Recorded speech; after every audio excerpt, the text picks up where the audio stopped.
वसीम अकरम की ज़िंदगी पर फिल्म बनाने की तैयारी। जानने के लिए इस वीडियो को पूरा देखते रहिए।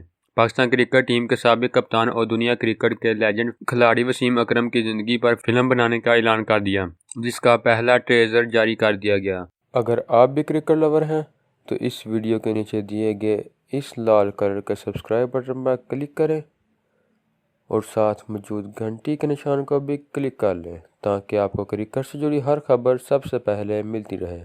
पाकिस्तान सुपर लीग 5 एडिशन की इफ्तिताही तकरीब के दौरान ही वसीम अकरम की ज़िंदगी पर बनाई जाने वाली फिल्म NRA का टेज़र जारी कर दिया गया, जो वसीम अकरम ने खुद ही अपनी ID से शेयर किया। टेज़र में वसीम अकरम की क्रिकेट से मोहब्बत, कैरियर के दौरान अनथक मेहनत और जद्दोजहद को मुख्तसर दिखाया गया, जबकि आखिर में यह भी बताया गया कि PSL के बाद फिल्म के लिए ऑडिशंस का आगाज़ होगा। फिल्म में हिदायतकारी के फ़राइज़ अदील नियाज़ी अंजाम देंगे। याद रहे कि गुज़िश्ता साल ये इतलात भी सामने आई थी कि वसीम अकरम और फवाद खान जल्द ही एक कॉमेडी फिल्म में एक्शन दिखाते नजर आएंगे। याद रहे कि पाकिस्तान सुपर लीग के 5वें एडिशन में वसीम अकरम लीग की सबसे बड़ी टीम कराची किंग्स की कोचिंग कर रहे हैं। तो दोस्तों, ये थी हमारी आज की वीडियो। अगर आपको हमारी यह वीडियो पसंद आए तो उसे लाइक लाजमी करें और हमारे चैनल को सब्सक्राइब करें ताकि आपको क्रिकेट से जुड़ी मज़ीद अपडेट्स हासिल होते रहें। तो दोस्तों, मिलते हैं अपनी अगली वीडियो में। खुदा हाफिज़।